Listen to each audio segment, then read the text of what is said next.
life need not be useful. It's a phenomena beyond our use. It is a phenomena to be experienced. Oh, life… oh. Round 2.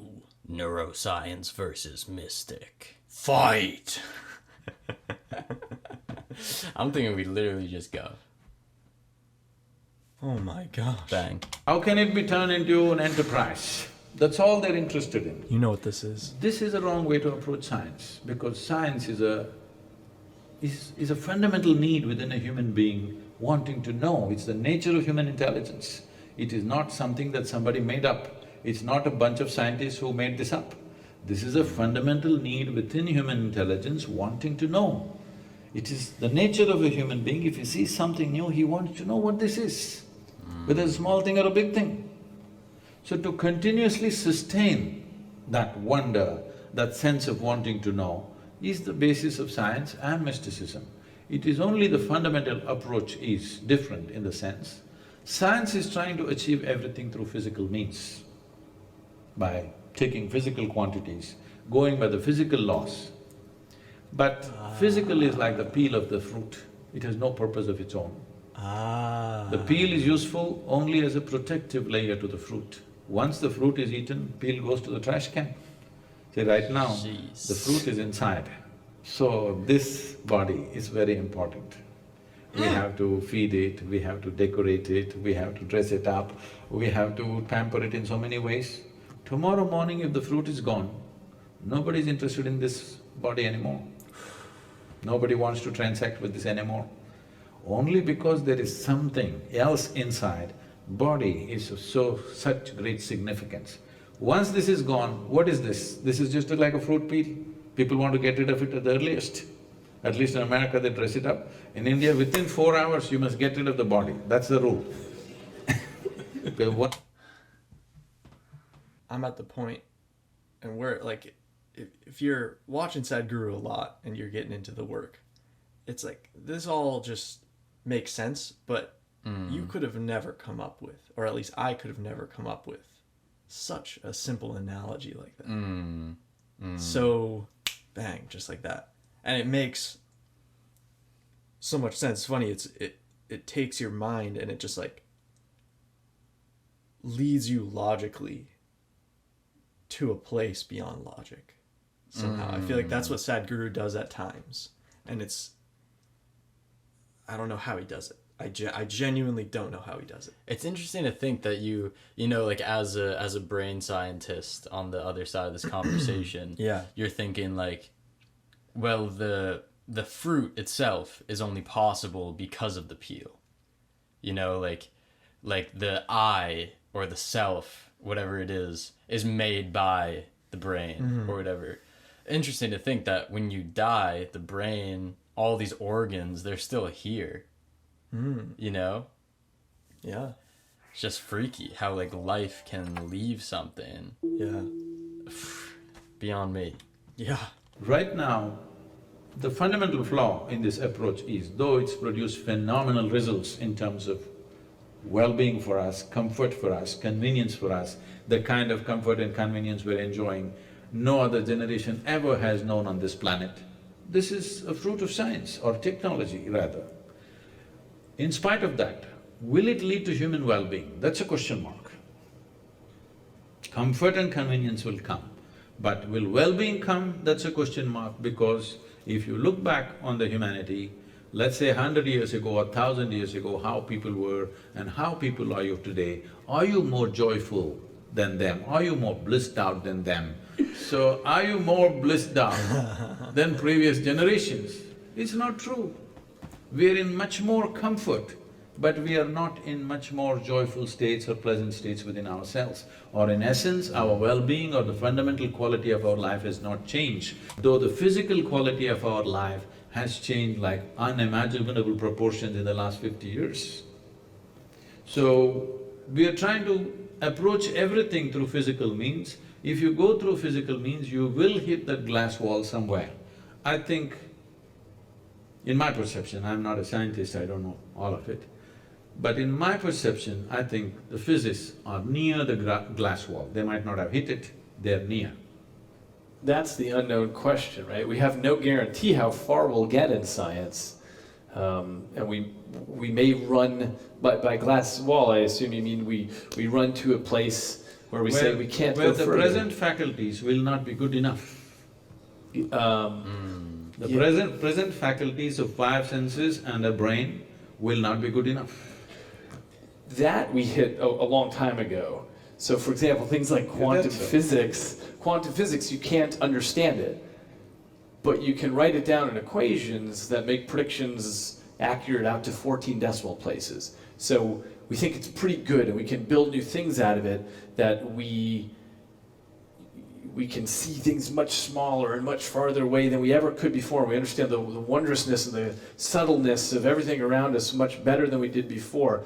But the actual physics, a human can't understand. We just make tools to get where we need to go with it. So we've already hit that point. And certainly it's the case with the human brain, which is made up of almost 100 billion specialized cells with thousands of trillions of connections between them, and every second... I like the way you're saying it with the passion. Yes. Like some people are talking about food or something else. I'm a brainy instead of a Feed on foodie. the brain. Yeah. Yes, yes. But the reason it's easy to be passionate about it is because it's a system of such unimaginable complexity that it bankrupts the language. We have no way that a human could perceive a system of that complexity, and yet each of us has it. There's this 3-pound organ that we're carrying around, but we've already hit that point a long time ago in science where we realize we can make new strains of mathematics, we can make computer simulations, but we'll never get it. I'll never get the brain. All I can do is take the way that you explained the 16 aspects of the mind, you simplified it down to 4. The best I can do is take the thousands of trillions of connections in the brain and make some cartoony model that my impoverished intellect can sort of get a sense of. Nice. See, I'm a fan of David Eagleman. Yeah. I like this a lot. Yeah. You were right in saying, like, you were saying something in the last episode about there being like a warm-up period, phase, yeah. Like we're getting our base level, and now it's like time to build upon that. And this could get a little spicy. Yeah. Good. I love how just the approach to science that someone like David Eagleman is taking, where it's like, I am just blown away and can never comprehend the feats of whatever created this. That's like the ultimate Eli approach. Yeah. That's right on. Yeah. But it made me think how fascinating it is that we are, like with the intellect, just or this was one thing I was thinking about. I've been researching a ton about COVID because I just want to be like up to date on everything happening with it. Mm-hmm. And then every like science video I'm watching on it, all these different doctors are explaining it, as he was saying, through like a cartoony graphic that they drew. Yeah. And they are just looking at like action reaction. Uh-huh. But they're not looking at, I think this is kind of where Sadhguru is going. He's like, physicality, the peel, has no purpose within itself. Like, you're just tracing these actions and reactions. Yeah. You have no idea what created or like how these actions even, got going. And I feel like that's where the mystic is trying to dive into that type of thing. Yeah, and that makes me think of what Charles Eisenstein, I don't know if you've ever heard of him, he's super cool, says about science in general. It's like science says, we can get it all if you just give us one gimme, which is like the Big Bang. How it started. It's how it all started. It's like the source. Yeah. These kind of questions have always been on human mind. It happened almost 15,000 years ago. Adi Yogi, that means the first yogi, He had 7 disciples. These 7 disciples are full of questions. They are… some of them are astronomers, some of them are serious mathematicians, things like this. They have 1,000,000 questions. After some time, Adiyogi is bored with their questions because whatever they ask, it's just a product of their intellect. They're not able to ask a question beyond that. So they ask, what is the nature of this your cosmos? Where does it begin? Where does it end? How big is it? He's just bored. So he says, your cosmos, I can pack it into your mustard seed. The entire cosmos, I can pack it into your mustard seed, he said. Then they were flabbergasted by this. Then they said, what is it made of? If you can pack such a huge cosmos, which we can't even imagine where it begins and where it ends into your mustard seed, what is it made of? He was completely bored, even not to utter a word, he simply said like this. 5 elements. Just these 5 elements, the entire universe is a play of these 5 elements. If you master the 5 elements, you have a key to every aspect of creation. If you don't master the 5 elements, if you approach it from outside, as you approach it, it will take on 1,000,000,000,000 new forms. As you try to study it, it can take on 1,000,000,000,000 new forms as you're looking at it, because that is what it is capable of. Just 5 things. 5,000,000 things would be difficult. 5, I'm sure you and me can study, isn't it? At least I'm capable of 5. You're talking in millions and billions, but I'm 5. Are you gonna tell me what the 5 are? Huh? The Are you gonna tell cliffhanger me right what the there. 5 elements are? You know, these 5 elements, it's called earth, fire, water, air, space. These are 5 things. Maybe. I mean, maybe that'll work in the end. Everything is just within this. Everything that you call as physical creation has substance of some kind. This is earth. And all of it is in movement, that's called air. All of it ascribes to some temperature, that is fire. And in everything there is water, which is the cohesiveness. If there is no water, there is no cohesiveness in anything. And all of it is held together by what we call as akash. Here we're calling it a space. In English language, it doesn't really describe what we are saying, but it's called akash. Maybe a more closer word in English language would be ether, etheric space or whatever they're calling it as. So, these are the 5 things, whether an atom or a subatomic particle, everything is made of these 5 things. So you don't have to study the trillions of things which are manifestations of these 5. If you understand these 5 things, if you have grasp over these 5 things, then everything becomes accessible. So the fundamental, the most basic process, unfortunately, the word yoga conjures completely wrong images in America. The most fundamental aspect of yoga is called Bhuta Shuddhi. This means cleansing of the elements so that you can feel them separately in your own system. This very body is 72% water and 12% earth, 6% air, 4% fire, remaining is space. If you take charge of these things, what you need to know, everything that is life is here, because modern physicists are saying, as you sit here, every subatomic particle is in communication with the rest of the cosmos. If it is so, you just have to become alive to it. You just have to become receptive to it. Rather than going around the cosmos and studying, if you sit here, it's reverberating because the nature… I think there is some constructional theory, something coming up in California, I don't know, you must be acquainted with these things. So I blurbed the book actually on the so back. fundamentally what they're saying is, whether it is the smallest thing or the biggest thing, everything, the fundamental design is same. It is only the complexity and sophistication which is improving. Between an amoeba and you, the fundamental design is same. It is much more complex and sophisticated, but essentially life-making design is same. So if it is so, the most fundamental materials which make this life and every other physical aspect of what we see in this creation, if we know the ingredients and how they happen, then you have a key to every aspect of life. But if…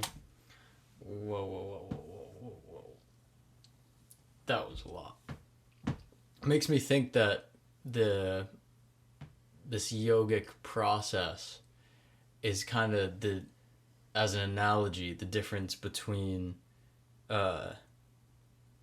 cooking by a recipe and following these steps versus getting to know the spice or the herb or the plant. And then it's like, once you know that, then you're cooking a different meal and you can taste it and be like, what would be good to add here? And you have these other ideas. You try to study the creation itself. As you study, they will multiply into billions and trillions. It seems it might depend what your goal is. So if you want to create a drug for cancer or build a helicopter, you need to do something with those 5 elements or break the world. It's not about exploration, it's about utility. What is the use of life? Let me ask you a question.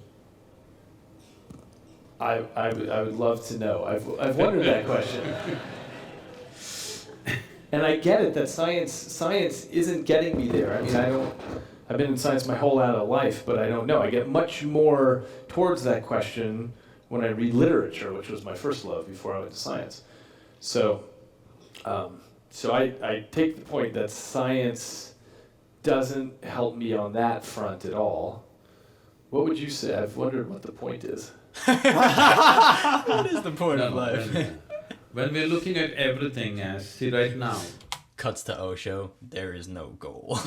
I've always told you.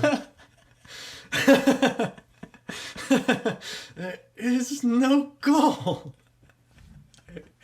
I do like how Sadhguru called him out right there, right when he goes, well, if you're trying to build a helicopter or save a cancer patient's life, you need to go into, and then he stops him, he's like, see, it's always about utility, not exploration. That's what he said there. I didn't totally understand what he said there. Yeah. That's now yeah. Because just the way that we think about science as a tool to make utility. To get to a goal. Yeah, not to explore. Yes. It's like the limited possibilities. Like, I need to make a drug for cancer. Oh. Then you think about the idea of, like, you're only going to make a drug for cancer with that end goal in mind. Brings us back to the idea of the pathless path of spirituality. If you have the goal in mind, maybe you get to this thing, but that might not be the thing. Ooh. Like right when you make a goal. Right. And looking at that much of life. 200 years ago, I heard 97% of United States population was illiterate. Today, probably almost 100% literacy in the country. How does this happen? It's the infrastructure of schoolrooms and human infrastructure of teachers and many other things and books and whatever. If this infrastructure was not built, even today we would be in the same condition, isn't it? So similarly, for turning inward, there is no infrastructure. Few individuals may be doing it somewhere, but there is no large-scale infrastructure in the society as to look at life just as life, not as to how it is useful. Life need not be useful. It's a phenomena beyond our use. It is a phenomena to be experienced.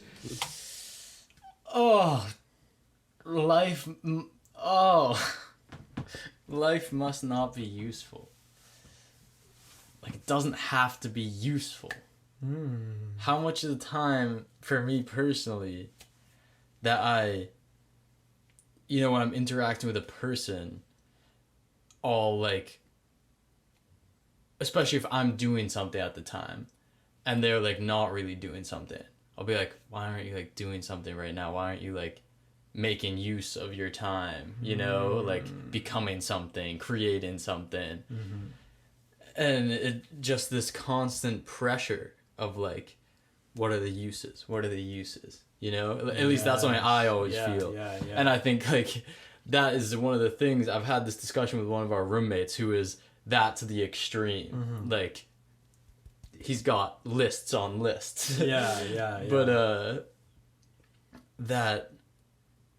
that is the thing that has in many ways made us successful in this system that we're a part of. And now we've both gotten to the point where we've been successful in many things. Right. And then you're still just sitting there like David Eagleman is, being like, well, sitting and reading a book has given me a lot more experience of life than all of my science. And you're still asking, what's the point? Even though he's a world-class scientist. Exactly. You know? It's Yeah. like, just being able to sit with that, it doesn't need a use.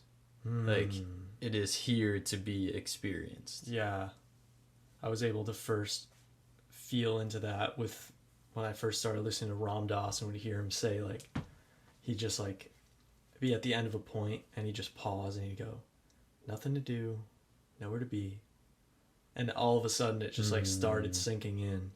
Nothing to do, nowhere to be, nothing to do, nowhere to be. And then That's that. that's that. Man, that's good for my soul. We have come here to experience life, not to use life, isn't it so? Hello? Everyone's like, We I have don't know. come here to experience life, not about how to put this to use. This is not a work donkey. I'm trying to understand this issue about knowing. So, where we clearly have overlap in the way we go about it is wanting to know things, wanting to understand everything around us. But there's a sense in which we're not limited by our intellect because I have the opportunity to ride on the back of all the other humans on the planet and those that have come before me. It's a collective intellect that's now encoded on Wikipedia and in millions of books. And I have an opportunity to take experiences from across the world, places I've never been, ideas that I would have never thought of, and so on, and feed all that. So it's a much richer diet, first of all. Much richer data. Hey, It's a diet of data. I mean, it's what shapes my next thoughts, is what I've taken in. No, it is just that today we have access to much larger data than maybe 100 years ago, all right? But still, we've already looked at this, it's still a minuscule, isn't it? I agree. Compared to the whole cosmos, still minuscule. But it's moving in the right direction.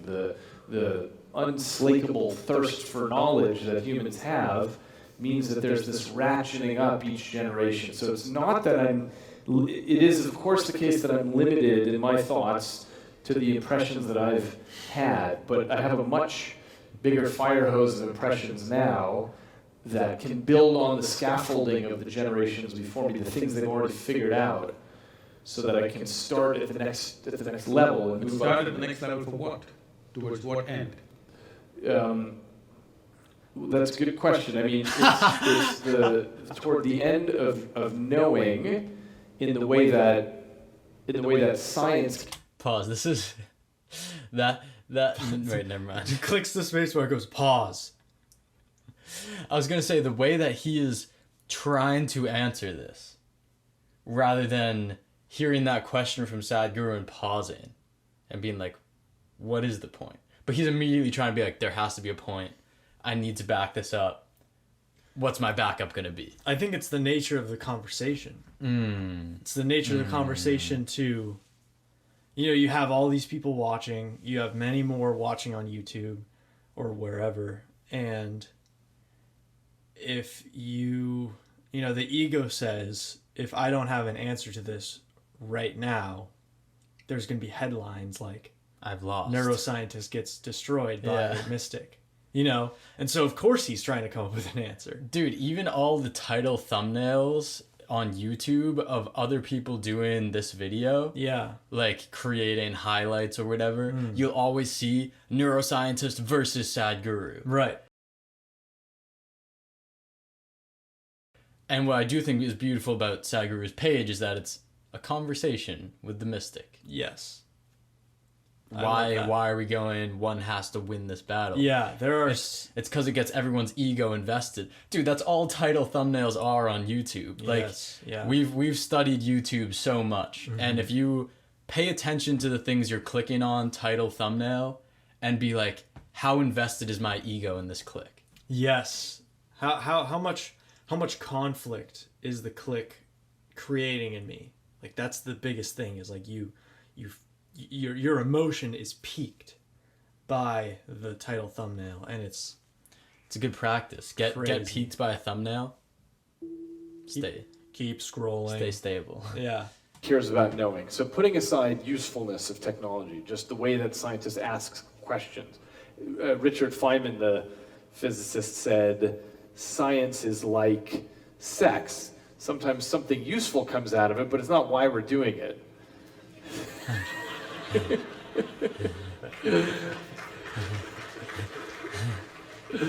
So it's a way of knowing, and it's a way of, it's a collaborative way of knowing where we link arms across space and across generations as well to try to get somewhere. I'm in no way trying to disagree with that or in any way discredit that. It's a tremendous effort, but I'm saying if knowing is the purpose, because wanting to know, how much time and energy somebody is willing to dedicate to that may be questionable from person to person, but everybody wants to know, there's no question about that. But knowing everything by intellect, we will know the surface of everything, but never the real source of everything or the core of everything. Because the only the only doorway to our experience is this human mechanism. You don't know the world any other way than the way this one is projecting right now within itself. Yes? Agreed. There is no other way. You don't know how that is. You only know the way it is happening within you, isn't it? I don't know how you are really. I only know the way your picture is right now projecting in my brain or my system and how I'm perceiving it. As you know, you have drilled holes into people's brains and impaired something and put electric current and whatever you've done. I'm not saying you as a person, I'm saying these things have been done. You'll definitely know by interfering with a certain physical process, the whole perception could change. The world has not changed, but perception has changed, so in his experience, everything has changed. So that… That dude was either bored as hell or getting blissed out by listening to Sadhguru. We gotta zoom in on that man's face. I feel like our face goes into that constantly during reactions. We're like… Yeah. Just a question for you.